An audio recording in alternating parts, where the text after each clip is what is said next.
There are things about the story that make me question Kishimoto's merit as a writer, but after seeing the changes the editor made for Kishimoto, I am now thoroughly convinced he's not a good writer. This is bullshit!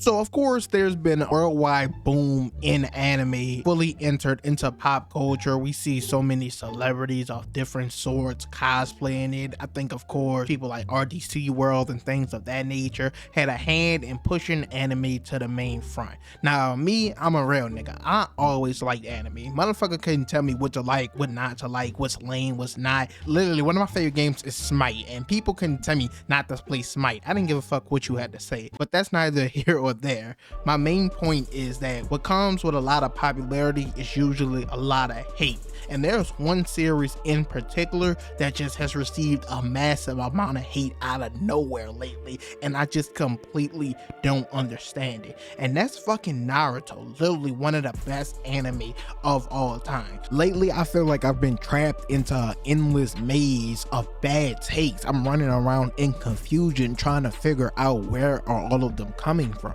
So in this video we're going to be going through some of the hot takes from people all over social media, TikTok specifically, about Naruto, and really break them down and go into them how mind-boggling and just almost idiotic they are. And I don't mean no disrespect to any of these creators, but they just don't have no level of consistency when it comes to some of these hot takes. It's as if people didn't actually watch the show. So we're just gonna go into a few of them, and we're gonna go over why this Naruto hate train just needs to be stopped, why it absolutely makes no sense. So I appreciate if you guys leave a like, comment, subscribe, tell me your thoughts on this down below, but let's go ahead and get right into it.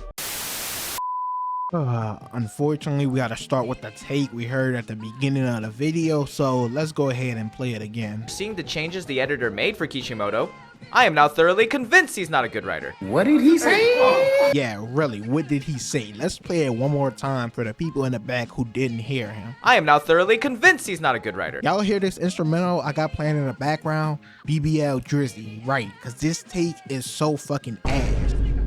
I don't even understand how you come to a conclusion with a take like this.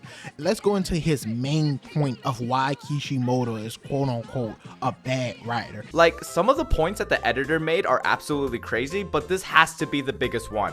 Adding in Sasuke. Like, what do you mean adding in Sasuke was an editor's decision? Sasuke is literally 80% of Naruto's motivation for doing literally anything. And I can't help but just sit here and think to myself, what the hell was Naruto going to be about before they added in Sasuke? What?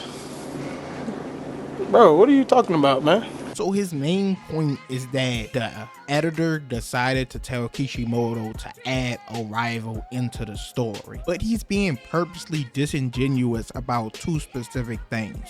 One, Sasuke was the 5th character created as seen in this screenshot, and two, how plainly simple of idea of adding a rival can be interpreted and inputted into a story. Yes, you can say Kishimoto could have and should have thought of it and didn't, but does that then negate everything that Kishimoto himself sprouted from the creation of that rivalry, from his decision to add this character? For example, if Sasuke wasn't a character in Kishimoto's rough drafts, doesn't that therefore mean that Itachi more than likely wasn't a character? And if he wasn't a character until Sasuke was made, then the whole story of getting revenge on his brother for the assassination of the Uchiha, the whole twist of Itachi being a good guy in the end, protecting Sasuke, does Kishimoto then not get credit for those ideas and that story and plot point because someone else told him to add a rival, something plain and vanilla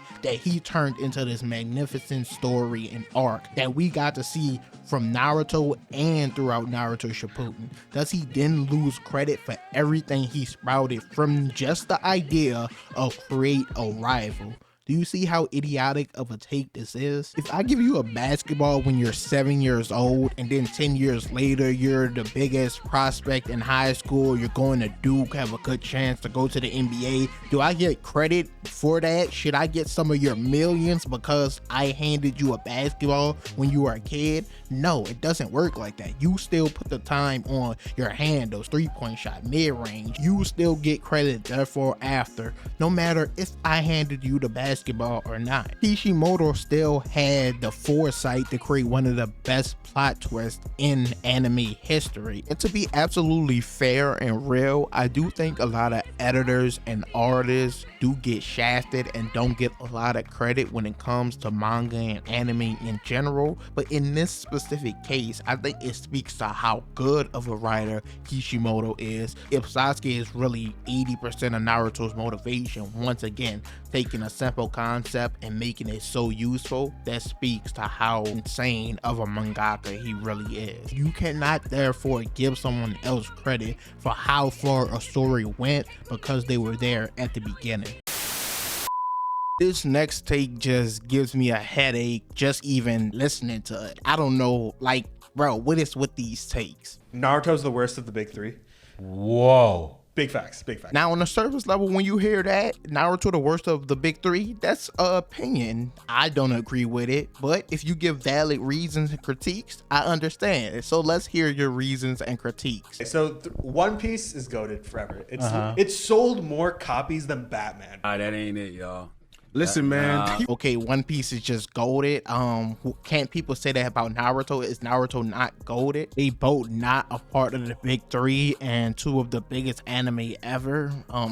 What else you got? And Bleach is just a personal thing. I just think it's done very well. I love the fights and everything. Okay, you like Bleach fights. Does Naruto not have better fights or some of the best fights in anime in general? Okay. What are your problems with Naruto? Once Talk no Jutsu became very strong, I'm just like, this is like too much. And then the twist at the end with it originally being Kaguya, I'm just like, this is fucking stupid. Like, I like you, man. You lie a lot. Then he goes on to contradict his own point after this because they ask, what would you do to make Naruto better than the other big three? Naruto is the worst of the big three. yeah. What would you do to change Naruto to make it better than the other? Number one, Kakashi should have stayed fucking dead. Yeah. Wait, dead? Whoa. Dead. Whoa. Yes. Ooh, Yes. nah. Kakashi should have stayed dead. Guy mentions Kakashi should have stayed dead. And he's like, whoa, no. Why would they do that? But the only reason Kakashi came back to life is because Naruto taught no jutsu Nagato. If he didn't do that, he wouldn't have brought everyone back to life. So how are you gonna contradict that you don't like talk no jutsu when it's the main reason one of your favorite characters even came back? That makes absolutely no sense. The talk no jutsu point to me just gets regurgitated everywhere, and it's what made me say in the intro that it's as if they didn't actually watch Naruto. One, they either say that when talk no jutsu became strong or prevalent later on in the series, it fell off, when it's always been in the show since the very first arc. And two, they don't provide no context to these talk no jutsu moments when the fights were already over. It's not like the villains just joined their side. No, they still face consequences. Multiple of them still died and had an ending. All of these battles were decided, and I'm about to prove both of these points. First off, Land of Waves, Zabuza, he talked no jutsu to him, but guess what? Haku was already dead. Zabuza didn't have any fucking arms. When he killed the other little boss nigga, he literally just had to use his mouth and a kunai. So yes, Naruto talked no jutsu to him at the very beginning. It wasn't later on in the series, and Zabuza still had to deal with the consequences of everything he did up to that point. If you want to go tuning exams, when he did it to Neji, he already one-shotted that nigga. Neji was done for. He couldn't even get up. So when Naruto had that conversation while he was on the ground, the fight was already over. Konoha Crush versus Gaara. He beat the nigga. He was still on the ground crawling. Gaara couldn't fucking move. And yes, that parallel they created through both of them, you could say Gaara became a good guy, but they did that purposely to show the path that both of them went on, how that could have easily been Naruto if he didn't choose the route that he did. Even if you won't go into the pain arc, when he talked no jutsu Nagato, once again, the fight was over. He already found that nigga. It was nothing else Nagato could do in that moment. And once again, that nigga died. So when people don't add context to these moments and pretend as if they just talk no jutsu their way out of every situation and nothing came after it, I think that's just false. Because if I pointed out how no one in fucking One Piece dies, yes, he beat Crocodile, he beat Enel, he beat Rob Lucci, he beat Doflamingo, he beat all these people, but they come back later on, there's no real consequences to any of these fights, anything like that, because no one dies, people will look at me fucking crazy, because all these fights elevated Luffy up in the pirate world, on the radar of the Marines, and so on and so forth. So you can't just make blanket statements like this with no context to why these fights took place and how early quote unquote talk no jutsu was implemented into Naruto. All of these battles were decided. So once again, you could say Naruto is the worst of the big three. I'm fine with that. Once again, I don't agree it's the best to me, but when your points contradict one another and your points for why the other ones are better is that they're goated and they have good fights which can be applied to Naruto, it absolutely makes no sense. And last but not least, there's been this ongoing debate. I don't even want to post none of these creators' videos in here because I feel like a lot of them are just being disingenuous or just want to argue for the sake of views or because they're a One Piece fan. Now let me explain. There's been this massive argument on TikTok for the past month about if Naruto is planetary or not. This actually been going on for a year straight, and all this is coming down to is for people who are doing Naruto versus Luffy battles. So this big debate about if Naruto is planetary has been going on constantly, and people, they're trying their hardest to be disingenuous with the other side. I feel like no one's being 100% factual, and I don't really want to get into the debate if he's planetary or not. I'm more so hate power scaling in anime in general. Is one of the kind of sides I tend to steer clear from, but it's a lot of One Piece fans really just using this shit on Naruto, and it makes absolutely no sense. And I think it's because recently it's been trending who are the 3 most iconic characters in anime history, and it's in reality Goku, Naruto, and Pikachu. But people are mad that Naruto is here instead of Luffy, and they're saying things like Luffy has the most manga, well, One Piece has the most manga sales, One Piece had a Macy's parade, or Luffy at least did. But the problem with comparing that to why he's more iconic than Naruto is that would mean that One Piece sold more copies than Dragon Ball Z as well, but no one would dare say Luffy is more iconic than Goku. So using those scales to try to measure him against Naruto just doesn't make sense either. Naruto still could be way more iconic than him in general. So now this whole back and forward about them fighting and about if Naruto is really planetary or not has just been taking over TikTok, and it feels like a lot of people are just combining arguments to make Naruto not seem as iconic and groundbreaking as it was. And I don't know, just feels like a lot of revisionist history when it comes to this series in particular. A lot of it feels targeted, and I just don't fuck with that. It absolutely makes no sense why Naruto is getting all the hate that it is.